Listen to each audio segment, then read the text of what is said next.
great day yesterday, and by the way, there's a perfect run-through that Rich did immediately after the show. He went back to the office, ran it through, no crashes, no nothing. It's up on YouTube. And by the way, that's a dedication of Rich. He's like, okay, I'm going to get it done properly, and he did it. And it looks great, and it doesn't have any screen tearing, because there was some screen tearing. There was a technical glitch in the setup yesterday. So anyway, watch that. And if you're doing comparisons to the old stuff, compare with that video, not from the stream. But anyway, I hope you guys liked this morning. There was the base building and the crafting, and the ships, you'll be able to do it. I mean, for me, the ability to sort of create your own place somewhere in the verse, find the perfect spot for you to make your home or harvest resources, it totally changes the dynamic of what the game will be in terms of exploration and people spreading out, and I think putting roots down in the verse. So I can't wait till we get that in there. I mean, that's one of the things that makes me incredibly excited, because I think it will just add so much to a living, breathing universe.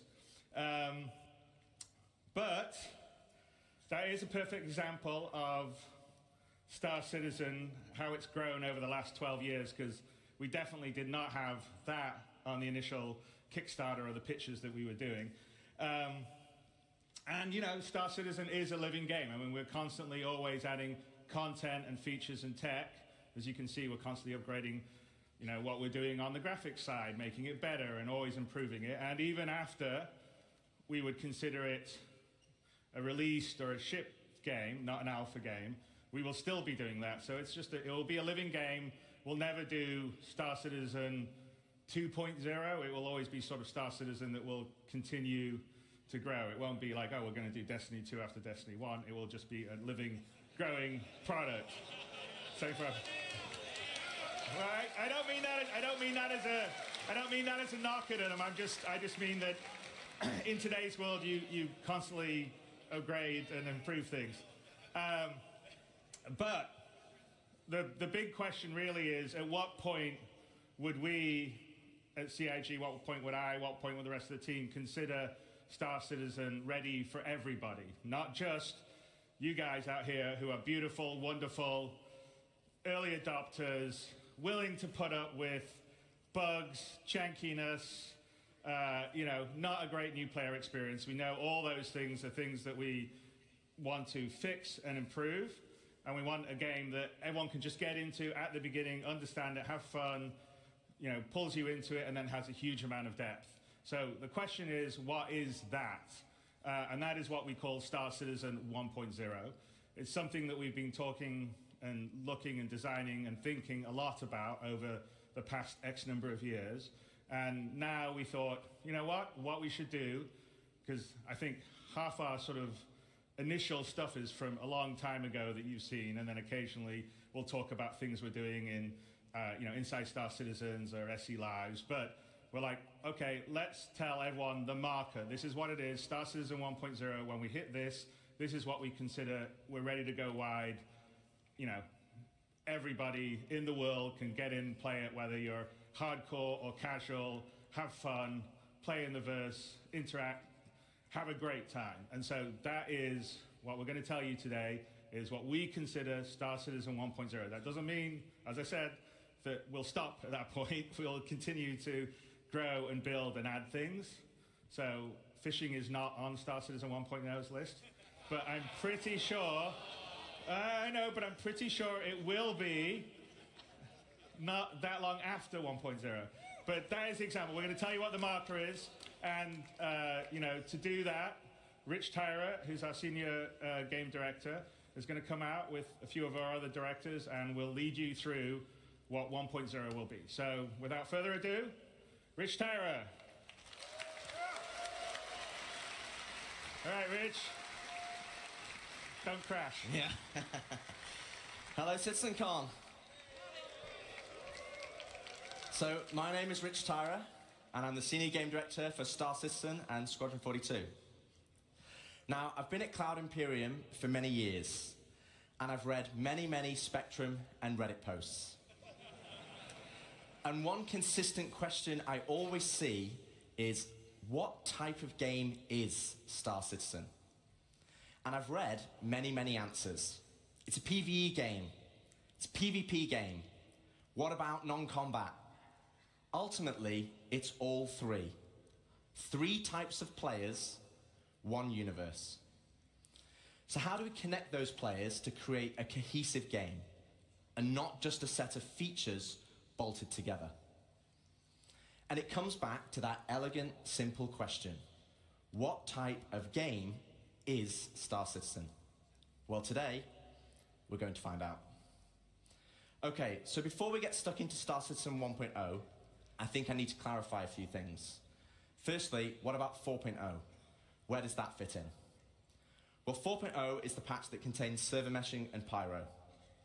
And fundamentally, it's an alpha development patch, which means it's adding further tech, features, and content to our alpha version of the game. Today, though, is beyond 4.0, all the way to 1.0. And the big difference is that 1.0 is the full release of the game. Okay, so what does that mean? How will it be different to a normal patch? Well, firstly, let's look at the 1. The 1 means we're committing to higher base performance and minimal bugs. No longer will we reference that the game is in development. This will be a fully released and polished experience. It means fully rounded gameplay loops, from new player experience to story missions and endgame content.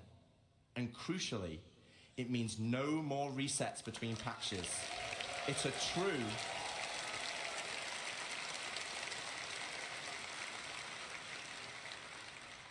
a true persistent universe. So if that's the 1, what about the .0? Well, it's just as important. It means we're still committed to continued development, with new content and features being planned post 1.0. But those features will no longer be tier 0. We'll be committing to a higher benchmark of quality for each patch, and most importantly, it's a moment in time. If there is a content, feature, or star system that we've mentioned in the past that is not in 1.0, it just means it will come later. 1.0 is more than just a number change. It's the beginning of a new phase of development of the game. Okay, so we know what the 1 is and the .0, but before we move on, I want to address one important point. And for this, we need to go all the way back to the beginning. Here we are, the Kickstarter. As a backer myself, it brings back memories. And it also reminds me we had a lot of stretch goals. And one of those goals was 100 star systems.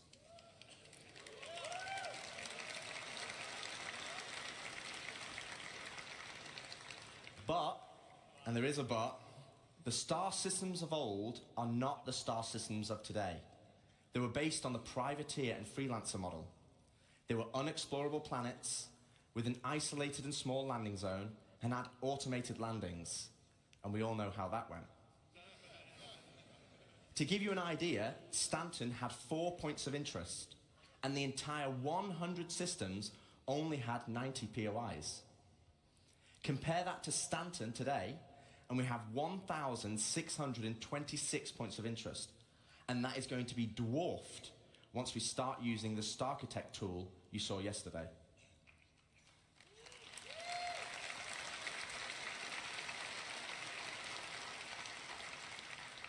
So where does that leave us for 1.0? Well, we will not be launching with 100 star systems, because the game we have today was not just the game that was pitched back then. It's more rich, it's more diverse, and fundamentally, you'll be getting a whole lot more, and I mean a lot more. Okay, so now I've defined what 1.0 is, let's get into the cool stuff. Star Citizen, by its very nature, is a sandbox MMO. Today, you as a player have to find the fun. You have to figure out what you can do and how to do it. If you want to be a hauler or salvager, you have to know those professions exist. You have to know what ships support that gameplay. and you have to rely on outside resources for help. As it is now, the game is not set up to help you. So we're going to add a soft framework, a nervous system, that connects all the professions, ships, and content together. And to do this, we're going to add a main story. To help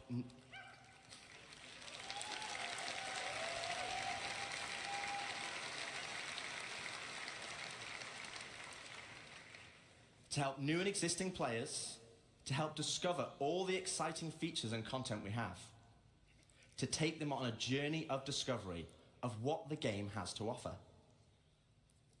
This story will become the spine of the universe and help onboard players with understanding how to play the game and understand what's available to them. This story will also introduce each of our guilds and what professions we have to offer. Like the United Resource Workers, our core industrial guild, which supports 2 of our main professions, mining and salvaging. They also support many other features and professions, like repair technician, crafter, and builder. Guilds are hugely important in Star Citizen, and as you know by now, guilds are comprised of many factions. As you work for each of these factions, you will gain guild reputation. You can then use this reputation as a currency to purchase guild-affiliated rewards, like ships, blueprints, and items. And each guild will have a unique inventory of what they offer. Alongside economic growth, guild reputation will become a core progression of the game. And to talk more about guilds and our main story, I'd like to introduce David Haddock onto the stage, our very own narrative director.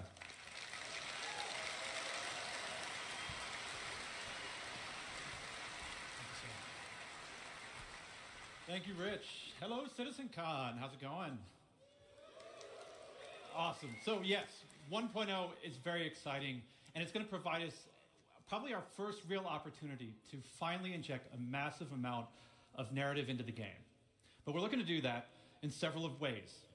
Now, Rich introduced the main story, so let's get into it. What exactly is that? First, it's a narrative experience.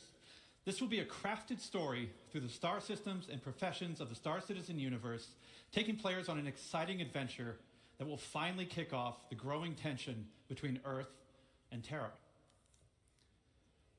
Yeah. It will be NPC-driven. So while Squadron 42 will always be the place to go for AAA cinematic adventure, we're bringing a lot of the techniques that we learned from that to capture and build a cast of dynamic characters, some of which may be familiar, for both this story and the PU.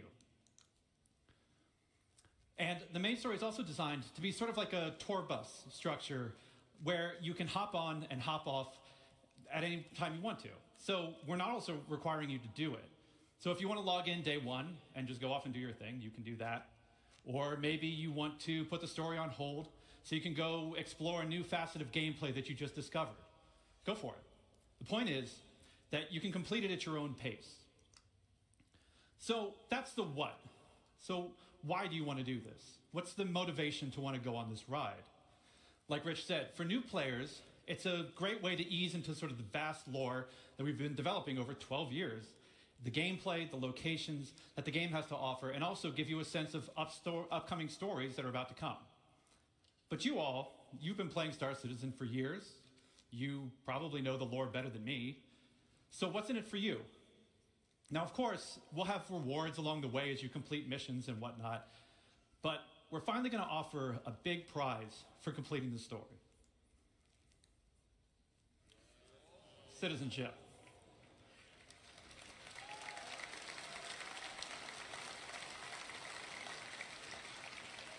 So, many of you already know this, but for the uninitiated, in the UEE, there are citizens and there are civilians. Citizens are members of the population who have demonstrated a commitment to bettering the Empire, and as such are given benefits that civilians just don't have. Now, what those differences have been debated in the community over years. 1.0, we're finally going to answer that debate.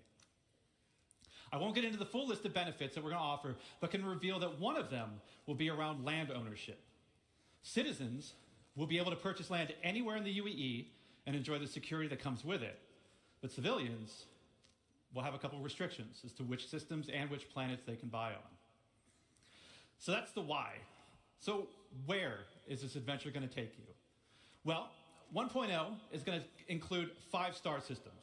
This story is going to weave you through all of them, but where exactly are you going to go? First, we've got Stanton, which needs very little introduction. I'm sure you're all very intimately familiar with these 4 corporate-run worlds.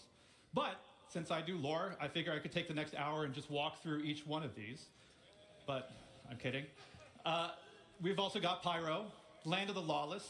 A volatile star at the center of the system is the perfect metaphor for the constant struggle between the gangs and survivors trying to hack out an existence here. If you saw Ian's location presentation yesterday, then you know that he reintroduced Nick's system.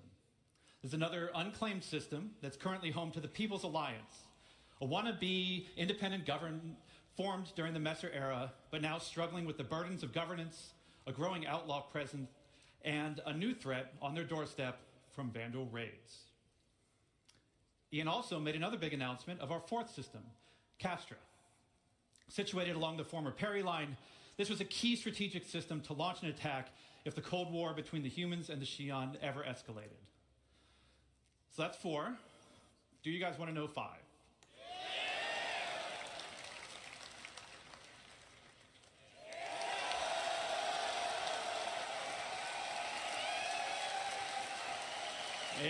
Yeah.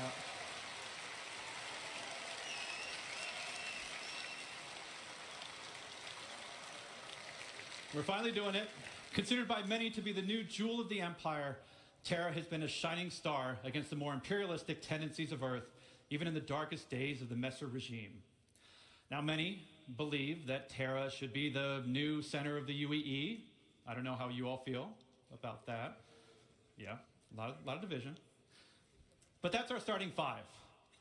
Each system and each planet will be featuring the massive level of outposts, POIs, stations, biomes, and exploration options that we've been perfecting with Stanton and Pyro, and you've been seeing in some of the other presentations this weekend. But we're adding one more level. We're also going to be adding location stories. Now, these will be short, NPC-driven missions sprinkled across our landing zones and cities that will exist outside of the main story, but will help provide an additional bit of lore and character to the location that they take place in. So, that's our main story. Let's talk more about the guilds that Rich mentioned. First, a quick recap. Guilds act as a governing body for clusters of professions and factions with a reputation and progression system that will offer rewards the more you work for them. And I want to call out 2 things. One, I'm not going to have time to dive into all of the missions that you're going to see on this board. But just know that every mission type is either in the 1.0 roadmap or already in production. And second, we're also looking to move missions away from the Moby Glass whenever possible. Sure, it will always be an easy way for us to get additional game content in, but we want you talking with people. So to aid that, we're going to be adding characters to represent the factions that you'll be working for that will help sell their personality. Now, some, they'll still interact with you via the written word, but some will call and check in on your performance. And others, you may have to meet in person from time to time. So, let's walk through them. Here we have the first guild that Rich showed, the United Resource Workers. Whether you're eager to earn credits, mining valuable resources from remote corners of the universe, sifting through detritus to try and salvage some valuable components, or even just acting as a technician, you'll find plenty to do with employers like Shubin Interstellar, United Wayfarers Club, and more. Next, you have one of the oldest unions in the UEE, the Interstellar Transport Guild. This will be the go-to place for everybody looking to make their fortune hauling and trading. Some of the factions that many of you already work for now, such as Ling Family Hauling, Redwind, and FTL. And we're going to be adding something special for the daredevils out there, the Imperial Sports Federation.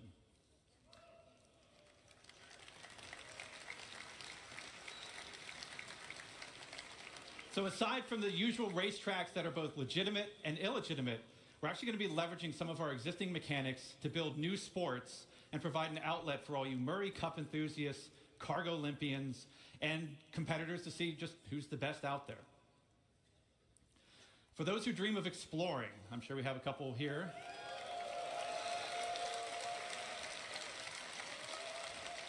We had the Academy of Sciences that was brought up yesterday in the social presentation, if you saw that. This is a science guild that will include factions like the Imperial Cartography Center, who will task you with a variety of missions to better understand our universe, such as sending you into a nebula to do deep scans, or finally seeing what's at the bottom of that planetary canyon. We're going to have a new faction called High Point Wilderness Specialists, who will offer missions associated with the various fauna that we're starting to get into the game, from population control missions to harvesting specific resources for research. Now, I don't know if we have some people who'd like to do combat, but our combat guilds were doing something a little different. Now, previous to this, these were all of our profession guilds. But for our combat guilds, they operate a little differently. See, these two are diametrically opposed to each other.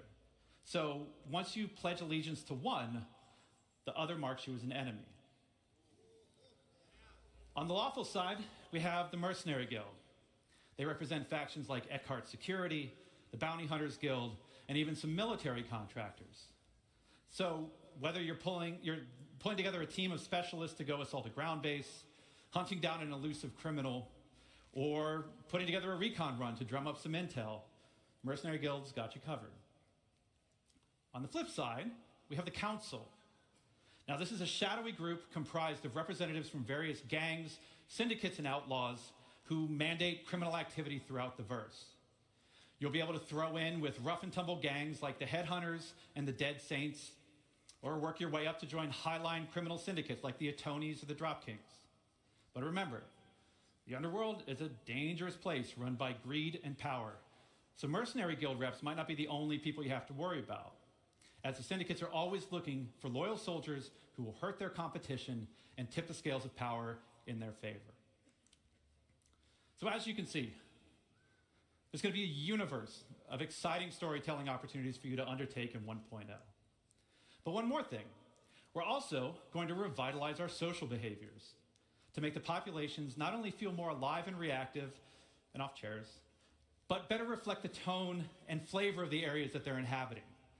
We want to see the people of Loreville slowly trudging through the streets, overburdened by the ruthless contracts, just as much as we want to see the tourists of Orison gleefully moving from attraction to attraction. And all of this is what's going to make Star Citizen be the experience we set out to make. A diverse universe with a rich tapestry of stories, characters, and experiences for you to live in.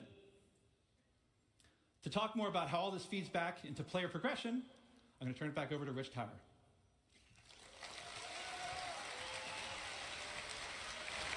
Thanks, Dave. Smashed it.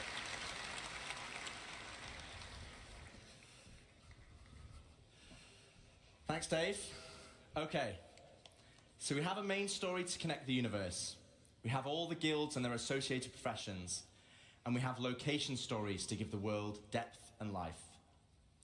Crucially, though, we have a new core progression in the game, guild reputation. But what about our other core progression in the game? The economy. So, as we've discussed before, we'll be implementing a Star Sim-powered dynamic economy that will automatically adjust the in-game prices based on player activity.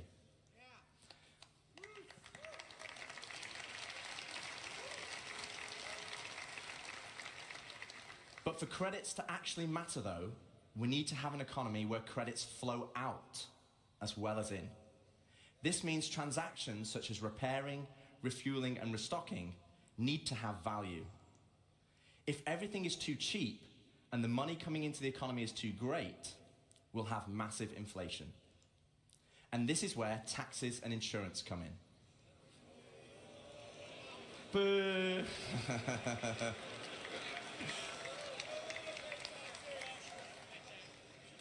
We'll have two main taxes: inheritance tax as part of Death of a Spaceman, and security tax for your base that will cover the cost of planetary shield tech. Insurance, on the other hand, will be split between medical insurance, which covers your hospital imprints, and probably the most important one of all, ship insurance. Now, as we have death of a spaceman, we also need death of a spaceship. Losing your ship should be significant.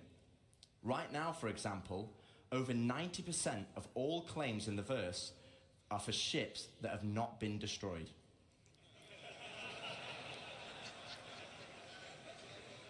And this is where ship insurance and our new warranty mechanic comes in.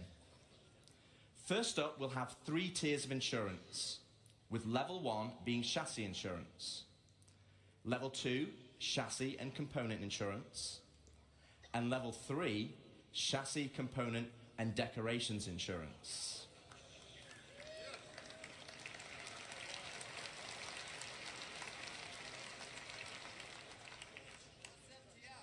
Now, insurance by itself will only pay out credits based on the wear and age of your ship. Insurance, I think you want to listen to this bit because it's important. Insurance with a warranty, though, will give you back a new ship, plus any other equipment or decorations based on the tier of insurance you had. Okay, so this is the bit you need to listen to. All ships bought on the pledge store will come with a permanent warranty and their appropriate insurance.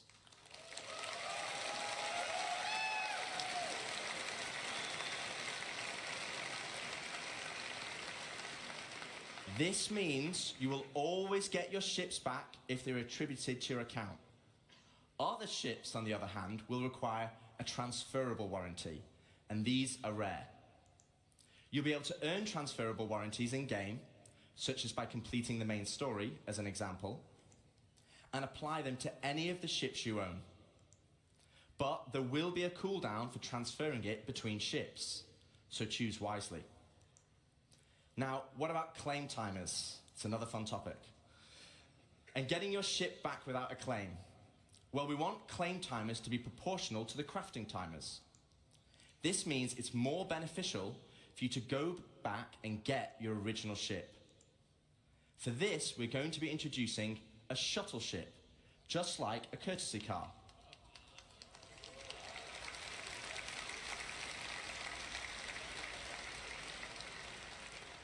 You'll be able to claim the shuttle at no extra cost to most locations and then fly it back to your original ship. Once back in your ship, the shuttle will automatically return home.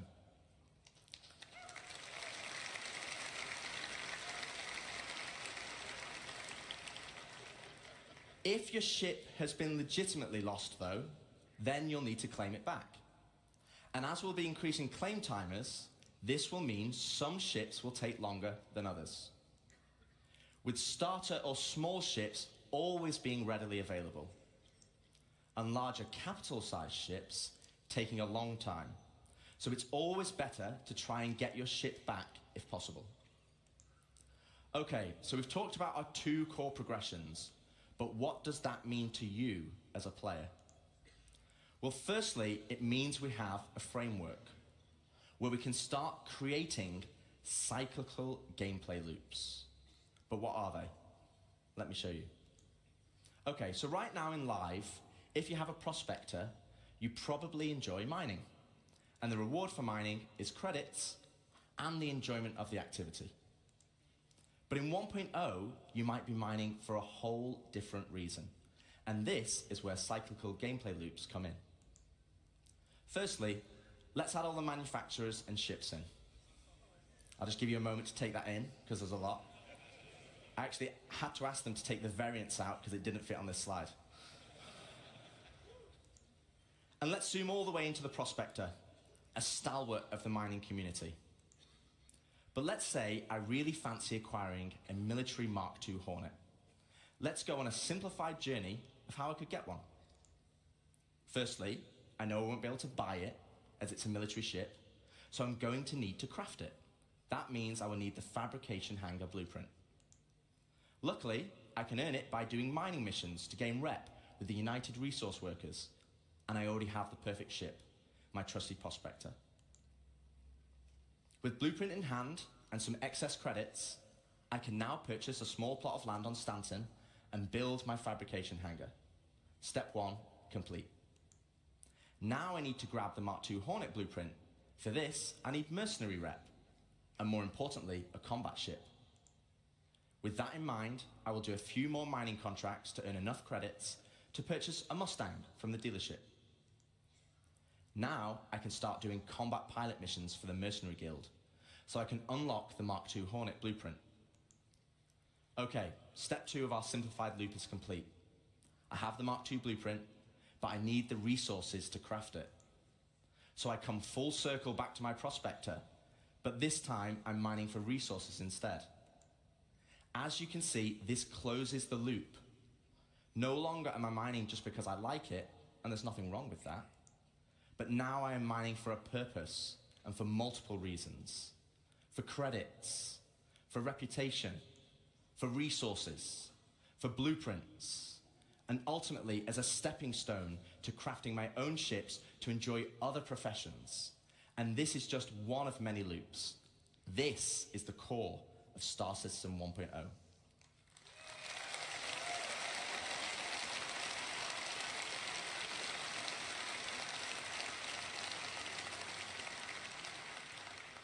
Player set goals that weave between sandbox gameplay and the soft framework we are adding that give meaning and progression to our professions and features. It's providing the framework for motivation to play the game.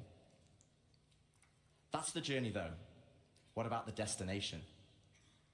So Dave has already discussed citizenship and the main story, so let's collapse that for now. Let's talk about endgame content. The content that is designed for experienced players and keeps them engaged. Basically everyone in this room. So how does that look in 1.0? Firstly, we'll have open world content, including missions, group missions, and server-wide events, like we have today, but tailored to endgame players. While the sandbox element of Star Citizen will allow for large-scale battles, we also want to provide challenging instanced content that will take full advantage of not only multi-crew ships, but fleets of ships. And you kind of know how we do that, right? You saw that yesterday.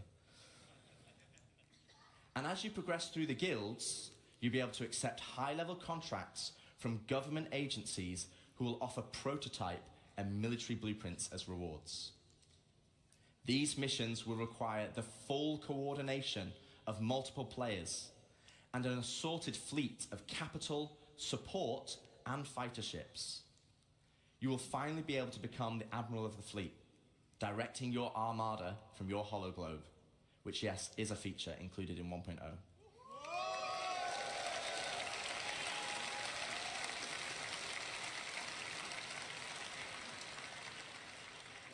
We will also be offering more specialized on-foot missions that see you enter the depths of distribution centers and municipal works in small, tight-knit squads that provide an outlet for our more FPS-focused players. On top of all this will sit a dynamic layer powered by StarSim. While StarSim will be the driving force in our dynamic economy, it will also track player and AI activity and dynamically spawn events based on their actions. For example, if it tracks large amounts of resources being moved from one home location to another, it will have a chance to spawn pirates to intercept. All this combined will provide just a portion of the endgame experience, and I'd love to delve deeper, but that's for another day, as we still have a lot to show. So we've discussed non-combat professions and guilds, cyclical gameplay loops, and endgame PvE content. But what about PvP? What about player versus player content? As you know, 1.0 will contain 5 star systems, 3 of these being lawful in Stanton, Castra, and Terra, and 2 of them being unlawful in Pyro and Nyx. So what's the difference? Let's take a look at Stanton. Lawful systems will be a mixture of high, medium, and low security areas. Each of these areas will be monitored by law enforcement agencies. And depending on the location, would dictate the emergency response time, with high-sec areas being the fastest. Initially, this response will be measured, but over time will escalate to overwhelming force. This means if someone is attacked, if they can just hold out for a short duration, help will be on the way. Pirates will be able to disrupt this monitoring by shutting down the nearby comm arrays, but this will be highlighted in your star map, with dynamic missions being generated to bring it back online.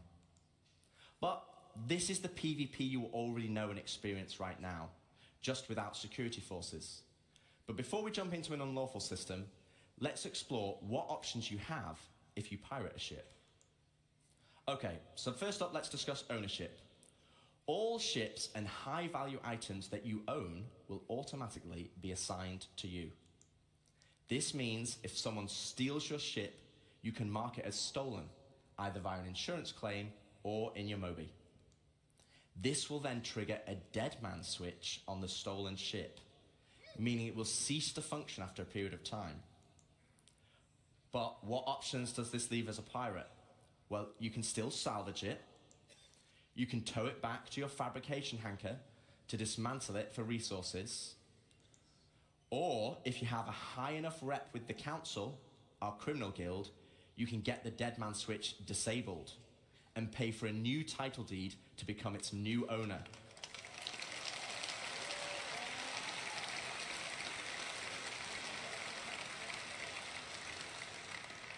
Also, if you're in a lawful system, you'll need to find a transient jump tunnel, as all major locations and POIs will have custom security that will scan you on arrival. Okay, so with that out the way, let's look at the unlawful system in Pyro. Unlawful systems have no laws at all, and with that comes opportunity. Pyro, as an example, has an abundance of high-quality resources and is a hotbed of criminal activity, the literal definition of high risk, high reward. With crafting now requiring resources, you're going to want to create bases to mine and extract them.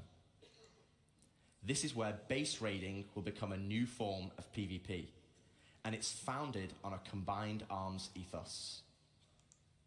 Defending players will be able to add defenses such as walls, automated turrets, and most importantly, ground shields, a localized version of the planetary shields used in lawful systems that absorb the most powerful of weaponry. No longer can you just turn up and drop a Moab.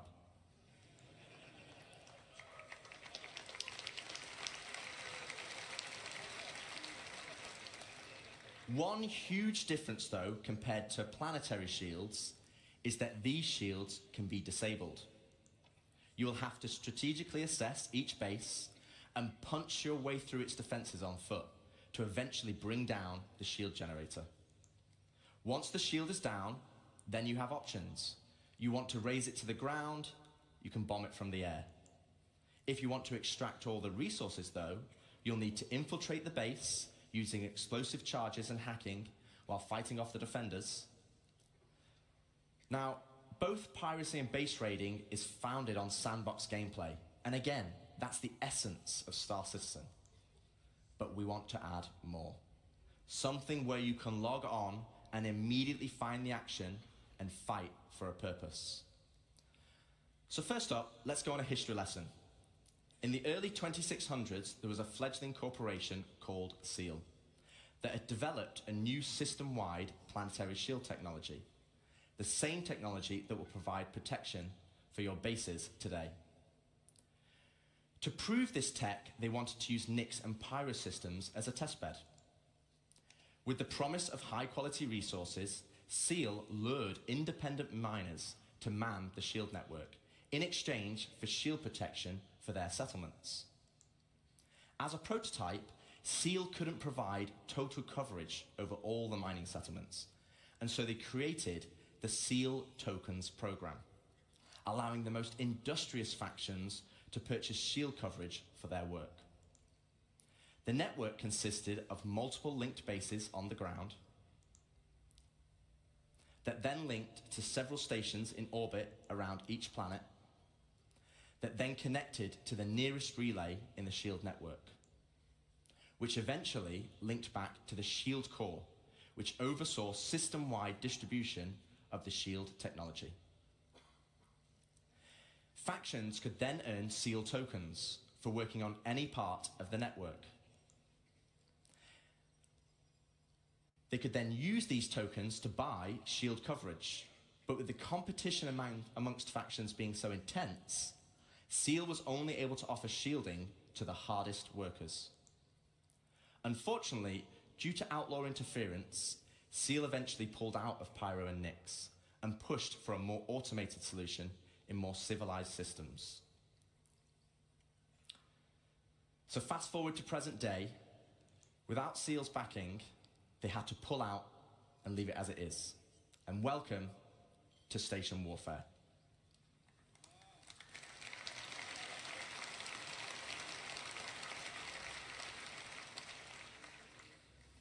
With the SEAL network still in place, but lacking resources, orgs can take ownership of these structures to gain access to planetary shield tech, which, as you know, would make their bases invulnerable. Unfortunately, there's a catch.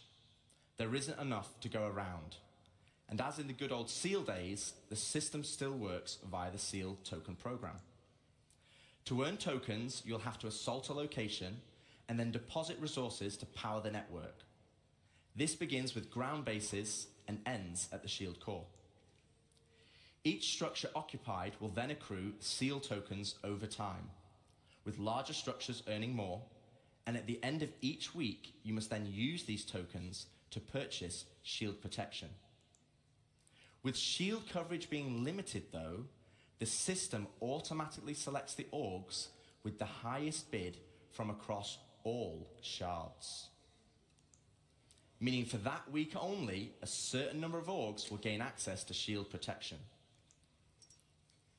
So this is a chance for your org to become the de facto leader of a system. It means you'll be able to log on and immediately find the action and fight for your org. And finally, it's not just sandbox PvP or ganking. You are fighting for a purpose. So once you've won your bid, what then? Well, to talk more about that, I'd like to welcome Ian Leyland, Star Citizen's creative director, to the stage.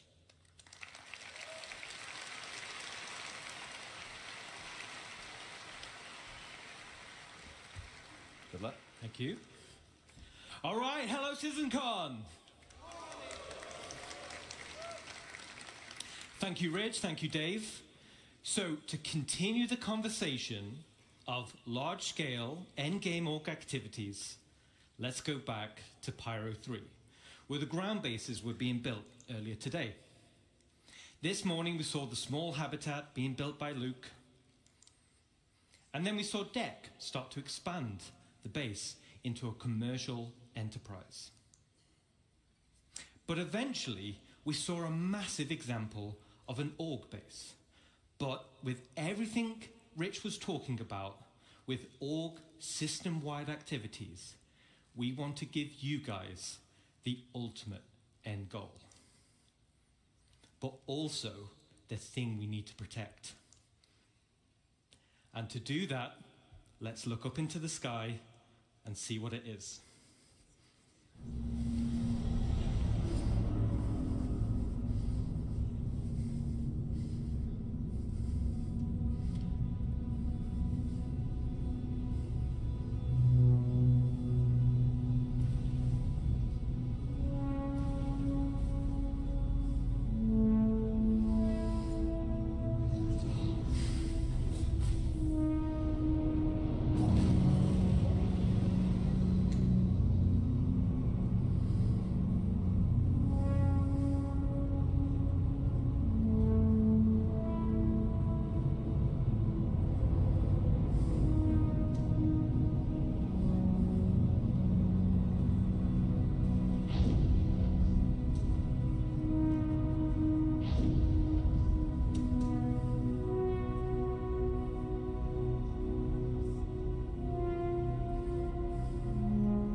Let me introduce you to player space stations.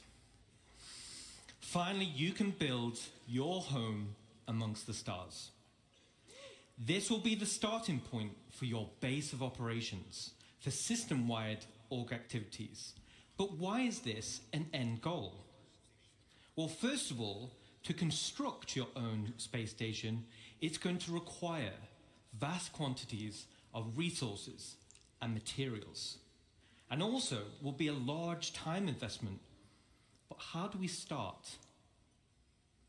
Well, it all starts with the supply bay. And the supply bay can only be constructed by the pioneer.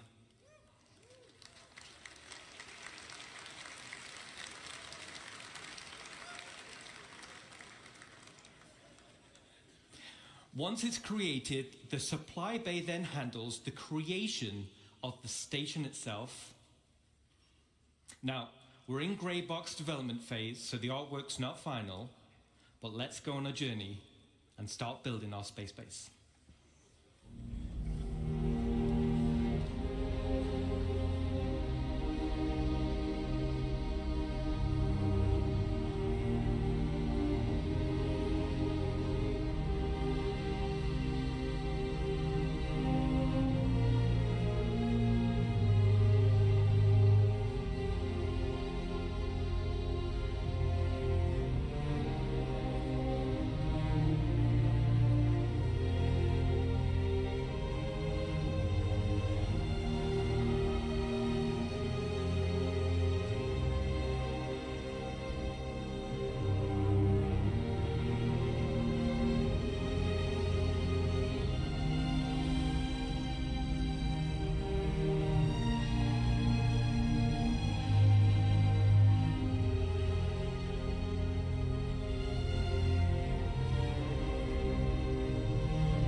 Awesome.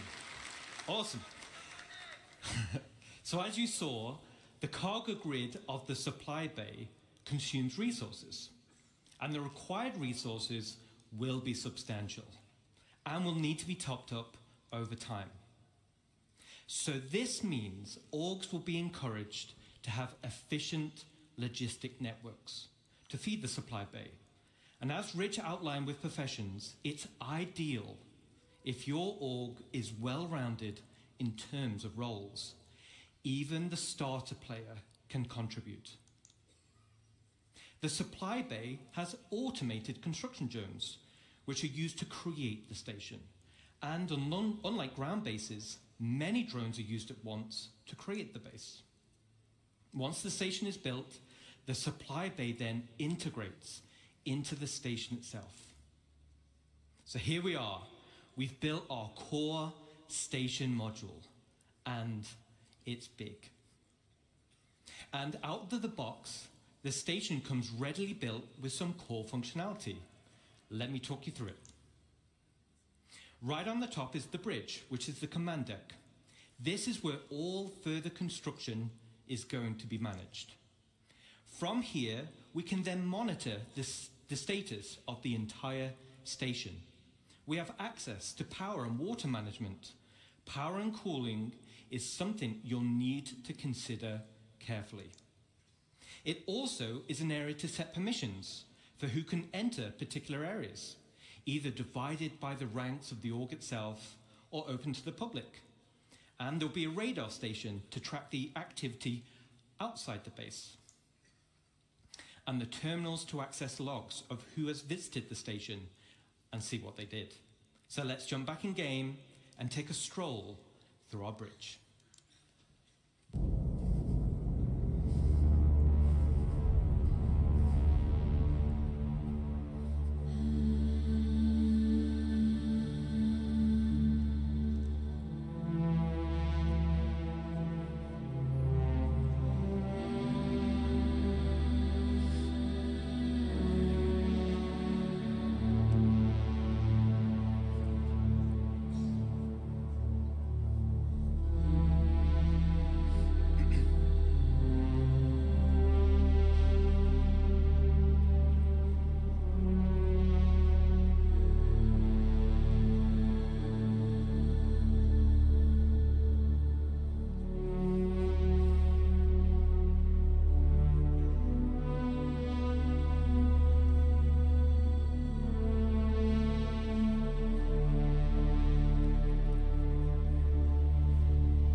Super awesome. The back of the bridge leads to a centralized transit network. This spine physically connects the entire station and will provide access to the various decks.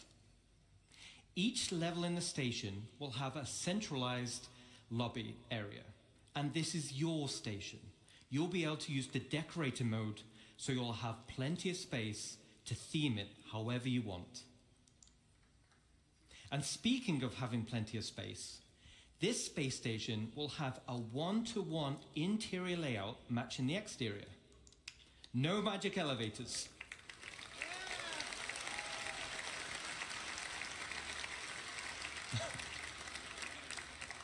So you can circumnavigate around the entire perimeter, and it's wonderful. Okay, let's jump back in.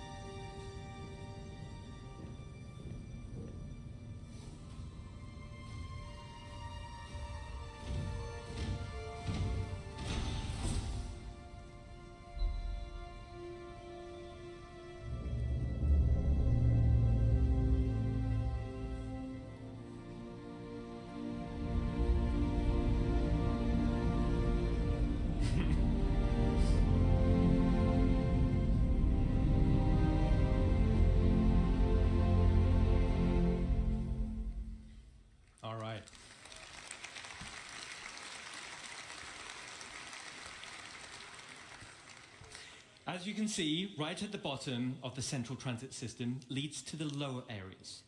This is where you'll gain access to the engineering deck. So like bigger ships, this is where all the hands-on engineering and maintenance gameplay happens. This will serve as the beating heart of your station. Then we have the hangar deck. And as the name implies, this is where you'll gain access to your hangar network. The base station comes with a large hangar already built, along with 2 docking collars, and also empty slots for another 2 medium hangars when needed. There will be a vast network of internal road systems, meaning you can quickly drive from one hangar to the other. No elevators needed. Okay, let's check back in.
So your station hangar will offer some enhanced logistics.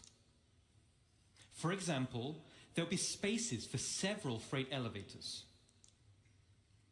And there'll be empty modules for open ship parking for vehicles and ground vehicles. And there'll be also exit points where you can simply drive out into your station. Then there'll be also an upper level for the observation deck. From the observation deck, you'll have a control room, and from here, you'll have master control over the freight elevators and the vehicle elevators.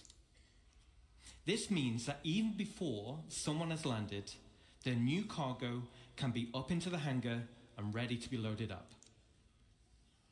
Now, everything we've spoken about so far is what comes with your station.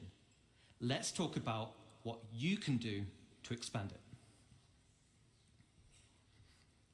As I mentioned before, the station comes with a predetermined interior network of corridors and roads. And in this network, you'll find an array of bulkhead connectors. Bulkhead connectors will come in tiers 1 to 3, which drives the size of room you're able to build. In the interior build mode, this is where you start to expand the interior of your station. The rooms will require resource and time to construct, and once built, you can rename each room, which will be reflected in the station's minimap. The interior of your station will have ample areas for you to expand. You can build generic empty rooms, and you can fill with items to your heart's content. You can also build specialist rooms, where the theme and functionality is already set for you, such as mess halls or infirmaries or generator rooms. And of course, there are shops. So similar to the small shops we built around the ground base, this is on a much bigger scale. But that's just the interior. Let's talk about the exterior. On the exterior, we have minor hardpoints. These are attachment points located on the upper and lower surfaces of the station. Using build mode, you can customize your station with a variety of modules which tailor it to specific functionality. Some modules cater towards resource collection, such as gas harvesters, while others are geared towards defense, like shields or turrets. This goes back to bridge operations of power management. A situation may arise where power priority is needed. Then we have major hardpoints. The core station module comes with 2 hardpoint connectors. Major hardpoints are used to connect substantial wing additions to your station. The first example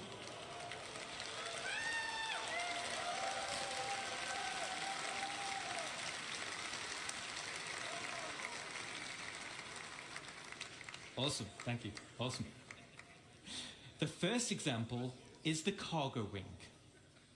The cargo wing will dramatically increase your inventory capacity. So this is ideal for orgs who are specializing in hauling. Then we have the refinery wing.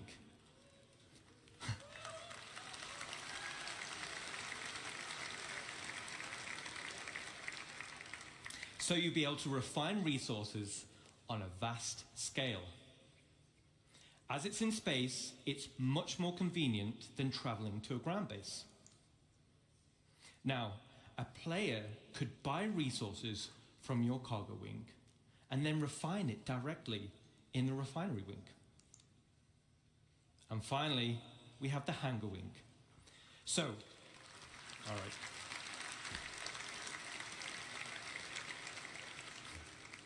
So, the bigger your fleet, the more hangars you'll want. There'll be a variety of hangar sizes as well as docking collars to help organize your fleet's deployment.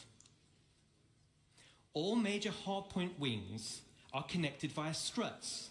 And like the rest of the station, the struts are also internally traversable. Okay, so let's recap on the exterior expansion wings. Minor hardpoints give us options on how to collect resources or provide automated defenses for your base. Major hardpoints gives us options on how you can specialize your base. Let's jump back in game and see how our base is getting on.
All right.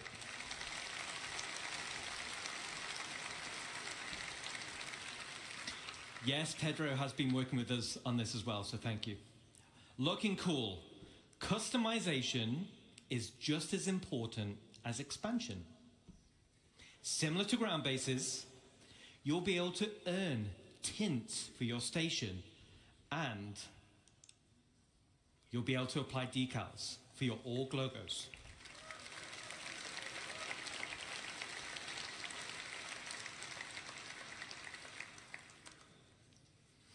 Outside of minor and major hardpoints, your station will come with two unique base expansion points. One on the top side behind the bridge, and one on the underside. The top side will be for the crow's nest. Now, all the other modules built so far have very specific functionality, but I'll admit, this is for the org members out there who want the ultimate in personal space.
All right.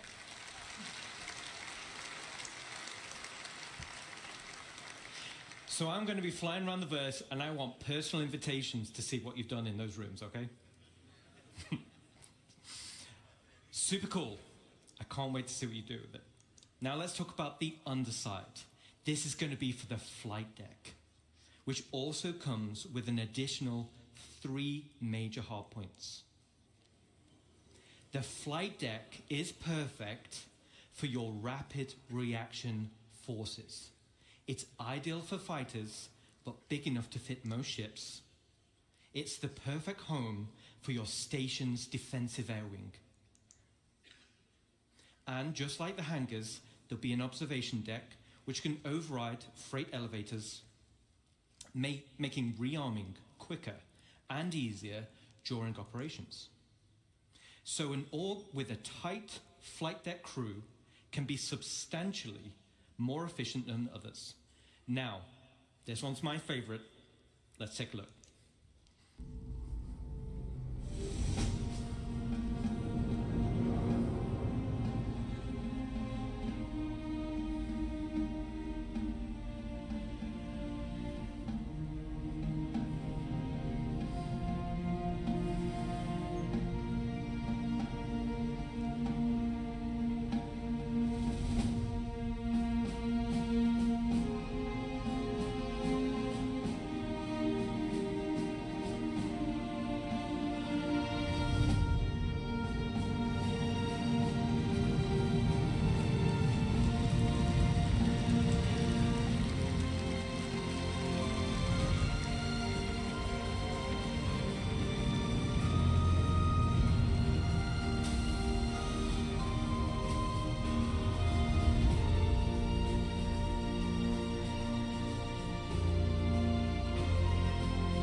All right.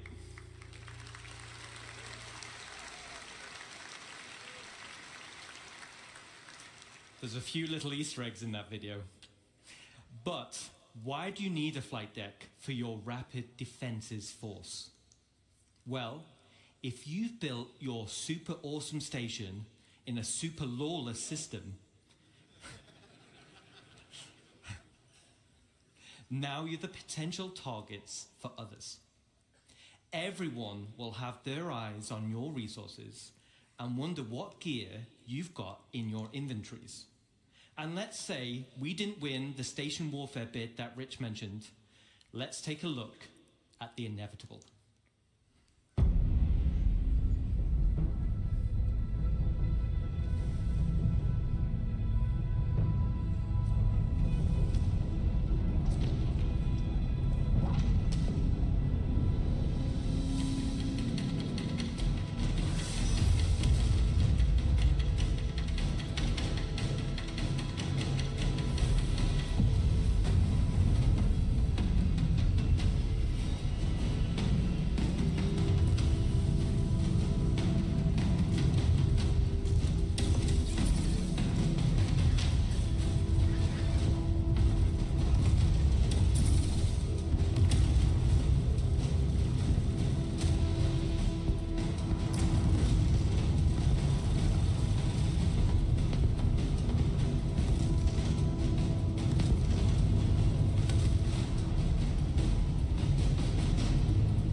Okay, so not only is your station a staging area for offensive campaigns, it's also a defensive fortress.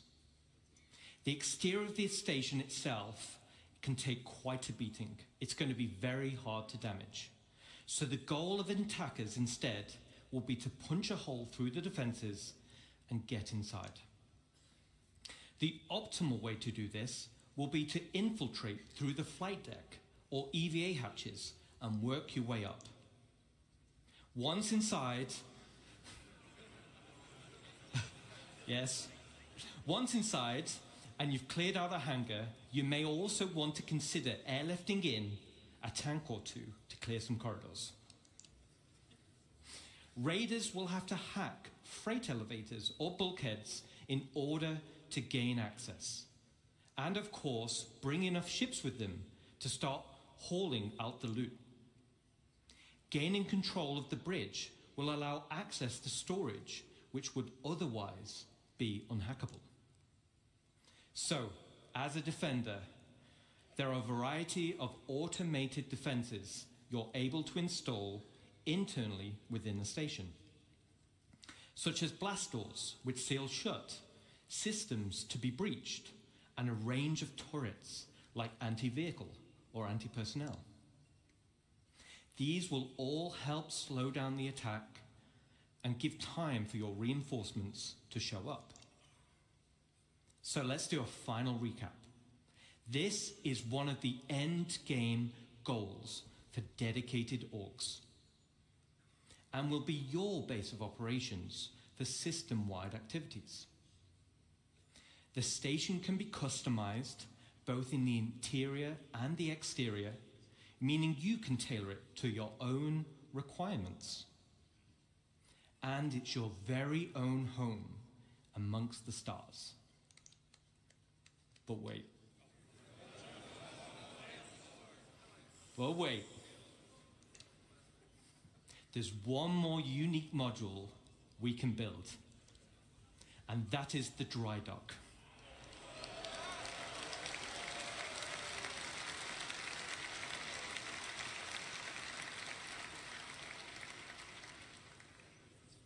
This unique slot will be at the back of the station. It has its very own dedicated observation room with crafting stations, and has a transit tram which runs along the inside of the arms, leading to the docking collars where your ship will be constructed. So, the only question still remains: what sizes of ship can we build? Let's take a look.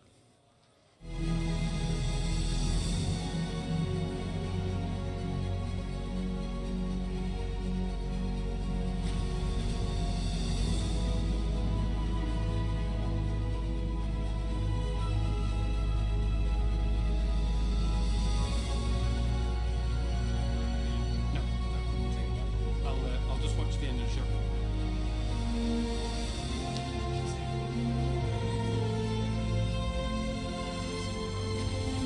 That's great. I want to see the reaction.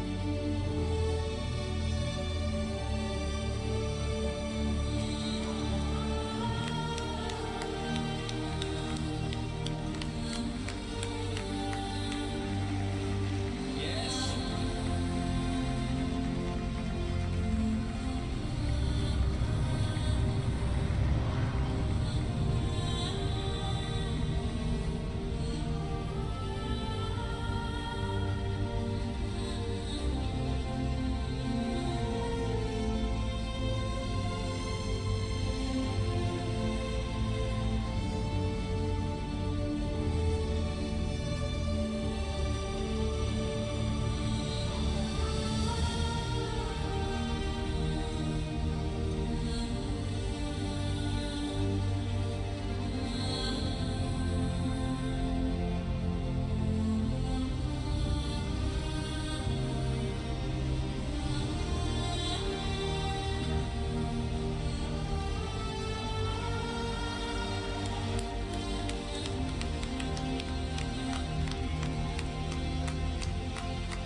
Thanks, Ian.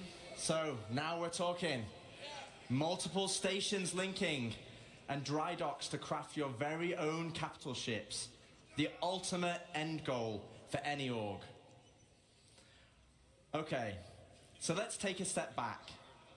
At the beginning of this presentation, I mentioned we had 3 types of players and 1 universe.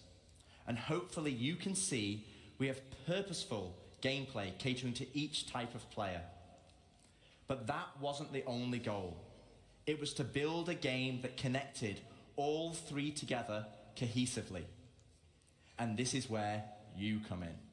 The community, the lifeblood of Star Citizen. Whether you're a PvE player delving for unique crafting blueprints, a non-combat player mining for high-quality resources or building a base with your friends, or a PvP player fighting for your org in station warfare to protect your base, each one of you supports each other. You need the blueprints to craft, you need the resources to make them, and you need the equipment and protection to be safe. This is what Star Citizen is. It's a universe that caters to all players. Now, I could probably go on for another 10 hours deep diving into each system.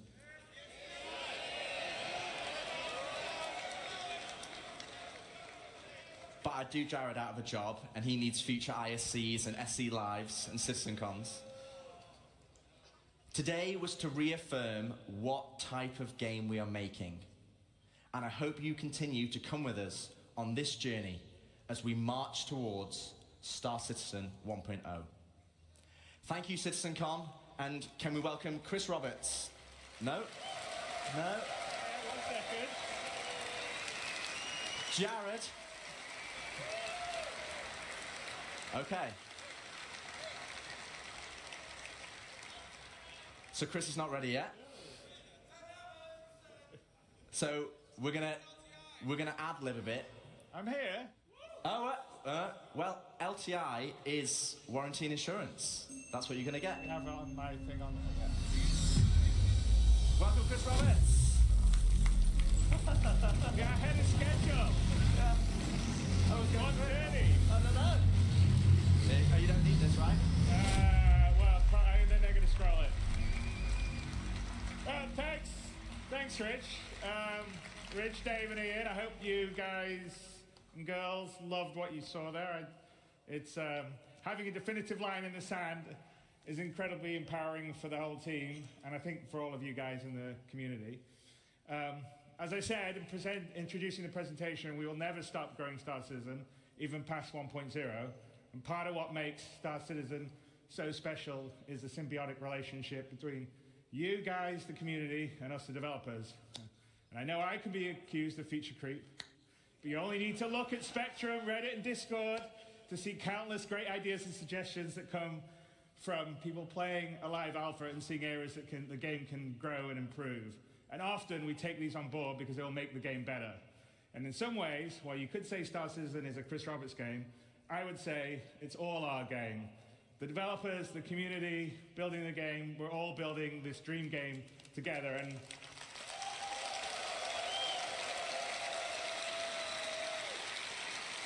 I think that's what makes it special. I think that's why you guys and girls have been here for as long as you have and have supported us through thick and thin, because we're doing something together. And I don't think in almost any other game you have the opportunity to be involved at that level and have your voices heard and impact what we do. Because, you know, occasionally we'll do things and you guys are like, no, that sucks. And we're like, yeah, you're right, we'll change it. And also, like I said, we definitely read and look and hear all the stuff that you write. Some of it may not be so nice, but a lot of it is really great, and we take it aboard because we're just trying to build this amazing universe for us all to live in together.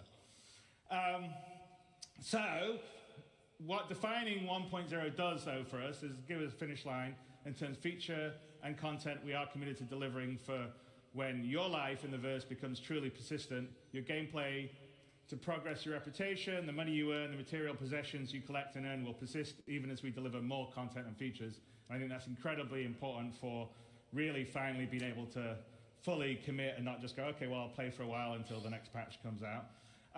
And it's also a market for the game to be more stable, well optimized, and incredibly friendly for new players. as well as experienced ones, which I think all you guys are. But that'll only be the start of our journey together, because the vision of Star Citizen is a game that has no sunset, one that will continually grow with new content and features. We'll always make sure we're on the cutting edge of new technology. We'll never be outdated. I know I occasionally see that, whoa, in so many years,